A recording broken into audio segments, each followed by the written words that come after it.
মন্ডল স্টুডিওর নিবেদন গ্রাম বাংলার ভূতের গল্প। নমস্কার শ্রোতা বন্ধুরা, আজ আপনারা শুনবেন লেখক বরেন চক্রবর্তীর কলমে গভীর রাতের কান্না।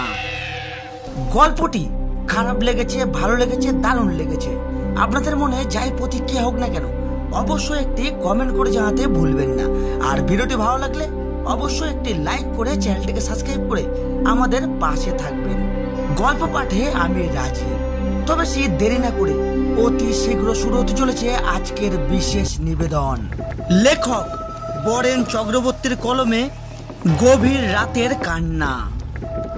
এই কাহিনীর সমস্ত চরিত্র এবং ঘটনা কাল্পনিক। বাস্তবে জীবিত বা মৃত কোনো ব্যক্তি বা ঘটনার সাথে এর কোন রকম মিল থাকলে তা সম্পূর্ণ অনিচ্ছাকৃত এবং কাকতালীয়। গল্পে ব্যবহৃত অপ্রাকৃতিক এবং অলৌকিক ঘটনা শুধুমাত্র কাহিনীর পরিবেশনের উপক্রম মাত্র। কুসংস্কার বিশ্বাস করবেন না, কুসংস্কার ছড়াবেন না। আনন্দ আর প্রদীপ সেদিন একটা চায়ের দোকানে বসে গল্প করছিল। হঠাৎ ভূতের কথা ওঠায় আনন্দ বলল, আমি ওসব ভূত তো মানি না, বিশ্বাস করি না। প্রদীপ বলল, আমি বিশ্বাস করি। ভূত পেত একেবারে আজগুবি কথা নয়, ভূত সত্যি আছে। তুই ভূত দেখেছিস? আলবাত দেখেছি। তাই নাকি? বল তাহলে কোথায় দেখেছিস? শোন তাহলে। এই বলে প্রদীপ 2 কাপ চায়ের অর্ডার দিল। সিগারেট ধরিয়ে বলতে আরম্ভ করলো, আমার কাঠের ব্যবসা, তাই যখন প্রয়োজন হয় আমাকে কাঠের জন্য আসাম, উত্তরবঙ্গ, বিহার যেতে হয়। হঠাৎ একবার প্রয়োজন হলো আসাম যাওয়ার। তখন ব্রিজ তৈরি হয়নি, তাই গঙ্গাসাগর হয়ে কাটিহারের ওপর দিয়ে যেতে হতো শিলিগুড়ি বা আসাম। তখন স্টেশনে ছিল একটা টিকিট ঘর আর একটা টিনের চালা যাত্রীদের জন্য, আর আলোর মধ্যে ছিল কেরোসিনের লণ্ঠন। এর কিছুটা দূরে ছিল রেল কোয়ার্টার। একটাতে থাকতো স্টেশন মাস্টার আর একটায় থাকতো কেরানি ও অন্য কর্মচারীরা। সারাদিনে মাত্র 2 থেকে 3টে ট্রেন আসতো। ট্রেন এলে স্টেশনটা একটু জমজমাট হতো। মাঝপথ ফাঁকা, জনমানব শূন্য। বিছানাপত্র বেঁধে খাবার কিছু সঙ্গে নিয়ে যথাসময়ে শিয়ালদহ স্টেশনে গেলাম। ট্রেন ছাড়তে আর 10 মিনিট বাকি। টিকিট কাউন্টার থেকে একটা 2য় শ্রেণীর টিকিট কাটলাম। দেখতে দেখতে সময় হয়ে এলো। ট্রেন আসতেই ট্রেনে উঠে পড়লাম। স্টেশন পার হতেই চারিদিক অন্ধকার। সেই অন্ধকারের ভেতর দিয়ে ছুটে চলল আসাম মেল। আমি যে কামরায় উঠেছিলাম তার মধ্যে খুব বেশি যাত্রী ছিল না। সব মিলিয়ে ছেলে মেয়ে 15 থেকে 16 জন মাত্র। সিট প্রায় ফাঁকা দেখে বিছানা পেতে শুয়ে পড়লাম। একখানা ম্যাগাজিন পড়তে পড়তে ঘুমিয়ে পড়লাম। ভোরবেলায় হকারদের গরম চা, গরম চা, চা গরম, সিঙ্গাড়া, সিঙ্গাড়া, সিঙ্গাড়া, গরম চা, গরম চা, সিঙ্গাড়া, সিঙ্গাড়া, সিঙ্গাড়া, বিভিন্ন কণ্ঠের চিৎকারে আর কুলিদের ওঠানামায় দুমদাম শব্দে ঘুমটা ভেঙে গেল। জানলা দিয়ে চেয়ে দেখি সাহেবগঞ্জ স্টেশন। আর কাল বিলম্ব না করে বিছানা বগলে নিয়ে ব্যাগটা ঝুলিয়ে নেমে গেলাম। স্টেশনের বাথরুমে গিয়ে মুখ হাত ধুয়ে একটা চায়ের দোকানে চা নিলাম, সঙ্গে লুচি আর আলুর দম। চায়ের সঙ্গে সেগুলো সদ্ব্যবহার করে সকালের আহার শেষ করলাম। খাওয়া দাওয়া শেষ করে স্টিমারের ওপারের বেশ খানিকটা বালির ওপর দিয়ে হেঁটে উঠে বসলাম ট্রেনে। তখন রেলপথের অবস্থা ভালো ছিল না বলে অনেক সময় আস্তে আস্তে আবার থেমে থেমে যেত ট্রেন। কামরায় খুব একটা লোক ছিল না, কাজেই বেশ আরাম করে বসলাম।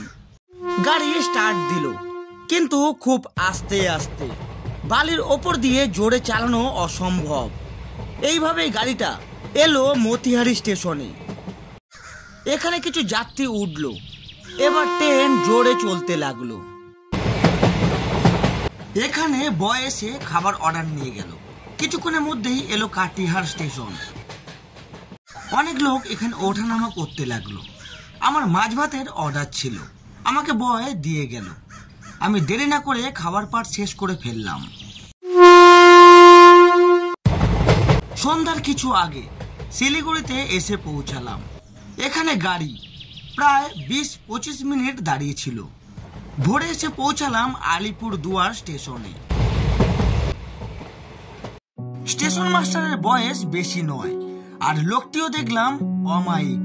তাকে জিজ্ঞাসা করলাম, এখানে কোনো হোটেল বা থাকবার জায়গা আছে? স্টেশন মাস্টার বললেন, এই জঙ্গলের জায়গায় হোটেল কোথায় পাবেন? এখানে বেশি যাত্রীও আসে না। তার কথা শুনে আমার চোখ কপালে উঠল। আজ 2 দিন স্নান হয়নি, এ অবস্থায় কোথায় যাই? আমার অবস্থা দেখে ভদ্রলোক বললেন, আপনি বোধহয় প্রথম এখানে এসেছেন। আজ্ঞে হ্যাঁ, আমার সঙ্গে আসুন। এখানে আমার একটা মেস আছে, সেখানে আপনি 2-1 দিন থাকতে পারেন। আমি স্বস্তির নিঃশ্বাস ফেলে বললাম, ধন্যবাদ, আপনার অনুগ্রহের কথা চিরদিন মনে রাখবো। রেলওয়ে কোয়ার্টার্সের মধ্যেই মেস। রেলের 10-12 জন কর্মচারী এখানে খায়। আমি মেসের একটা ঘরে বিছানাপত্র রেখে পাতকুয়ে স্নান করে আহারাদি সমাপ্ত করে একজন রেল কর্মচারীকে জিজ্ঞাসা করলাম, দাদা একটা কথা জিজ্ঞাসা করতে পারি? তা বলছিলাম, এখানে কাছাকাছি কোনো কাঠের ঠিকাদার আছে? তিনি বললেন, কাছাকাছি বলতে এখান থেকে 2 মাইল দূরে একজন কাঠ চালান দেওয়ার ঠিকাদার আছেন। কেন, আপনি কি কাঠের ব্যবসা করেন?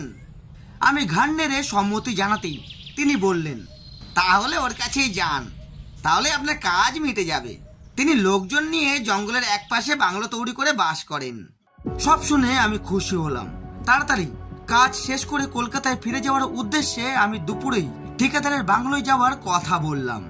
রেল কর্মচারী বললেন, এখন গেলে ফিরতে হয়তো সন্ধ্যা হয়ে যাবে, তার চেয়ে আপনি সকালে উঠে যাবেন, এখানে আবার চিতাবাঘের ভয় আছে। দাদা উপায় নেই, আমাকে তাড়াতাড়ি ফিরতে হবে কলকাতায়, সেজন্যই কাজ মিটিয়ে ফেলতে চাই।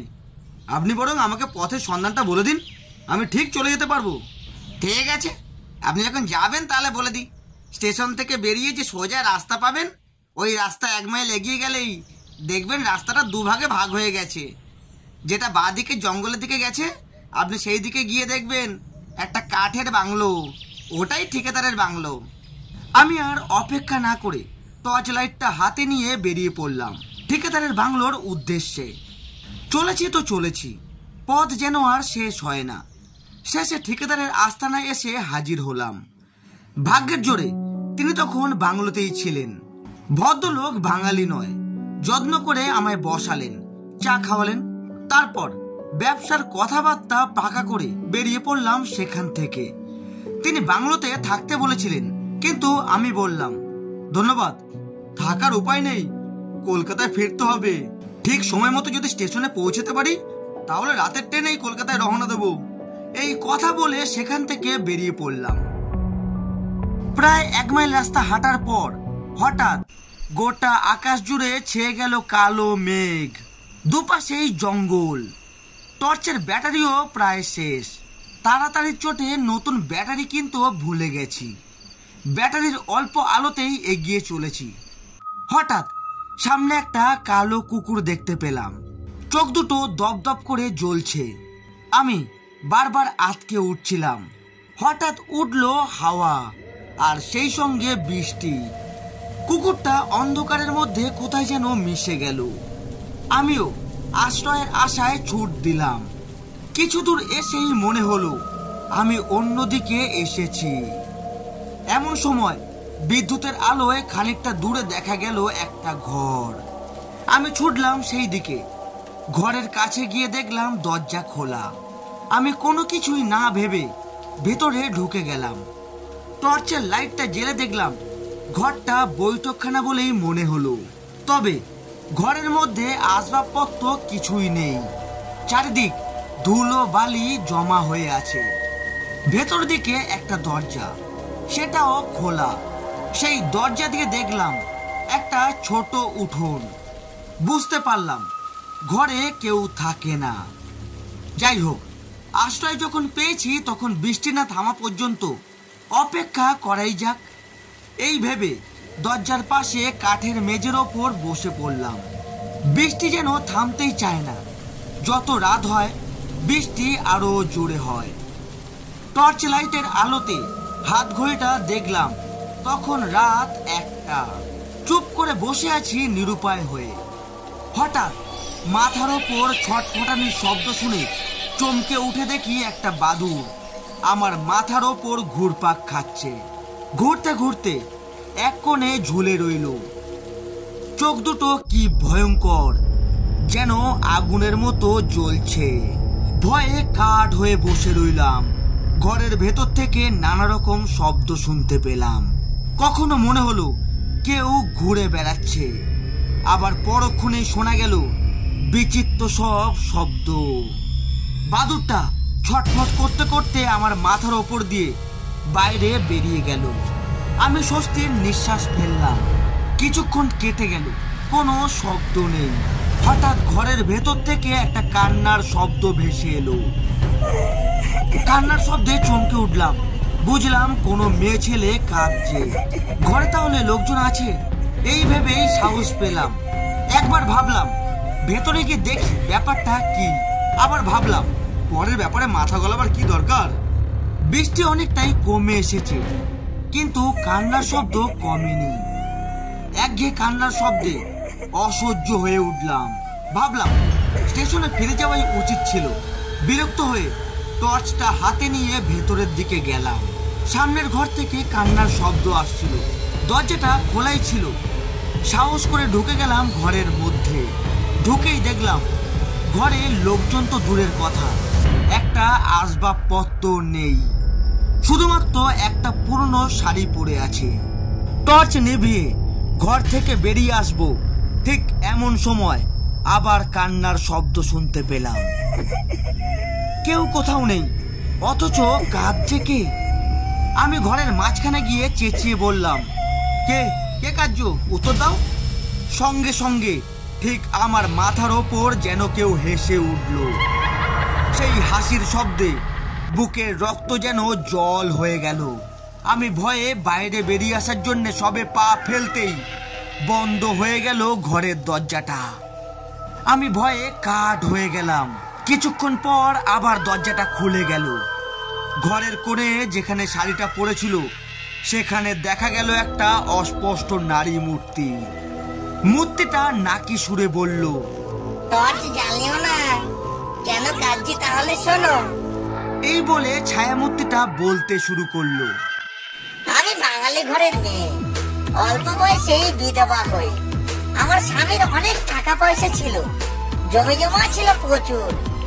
সেই লোভে স্বামীর এক আত্মীয় আমায় খুন করে একটা কাঠের বাক্স করে আমায় পুঁতে দিয়ে যায়। সেই থেকে আমি ভূত হয়ে আছি। ভূত হয়ে আমি অনেক কষ্ট পাচ্ছি, আর সহ্য করতে পারছি না। তুমি দয়া করে আমার নামে গয়ায় যদি পিণ্ড দাও। আচ্ছা, আপনি যে মুক্তি পেয়েছেন তা জানবো কি করে?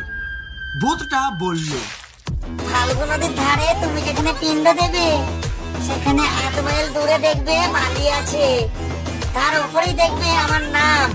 যেটা তোমাকে দেবো সেটা ফুটে উঠবে, তাহলে বুঝবে আমার মুক্তি হয়েছে। আমি বাধ্য হয়ে বললাম, বেশ তাই হবে। তাহলে এটা রাখো, কিন্তু বেইমানি করো না, তাহলে আমি তোমার ঘাড় মটকাবো। সঙ্গে সঙ্গে আমার পকেটে কেউ যেন কি দিল। আমি পকেটে হাত দিতেই মেয়েটি বলল, এখানে নয়, কাল দেখো। গয়া যাবার খরচ আর আমার নাম লিখে দিল। তুমি ভুল পথে এসেছিলে, চলো আমি তোমায় পৌঁছে দিচ্ছি। এরপর আমি একেবারে ঘরের বাইরে বেরিয়ে রাস্তায় এসে পৌঁছালাম। সেখান থেকে স্টেশনের কাছাকাছি একটা জঙ্গলে আসতেই দেখলাম ভোর হয়ে এলো। পেছন থেকে মেয়েটি বলল, আমি আর যেতে পারবো না, সকাল হয়ে গেছে। তারপর আমি পিছন ফিরে দেখি একটা নরকঙ্কাল হেঁটে যাচ্ছে। কি ভয়ঙ্কর দেখতে! আমার সারা দেহ তখন কাঁপছে। ওহ, এরই সঙ্গে আমি কাল সারা রাত একটা নোংরা বাড়িতে বন্দি ছিলাম। স্টেশনে ফিরে এসে দেখলাম এক টুকরো নাম লেখা কাগজ আর একটা সোনার হার। কলকাতায় ফিরে সেটা বিক্রি করে গয়ায় পিণ্ড দিয়ে এসে আমি আমার কথা রেখেছিলাম।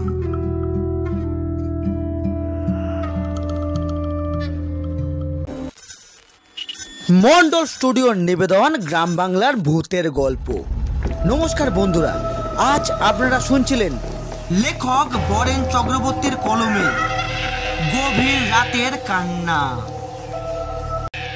গল্পটি কেমন লাগলো অবশ্যই একটি কমেন্ট করে জানাতে ভুলবেন না।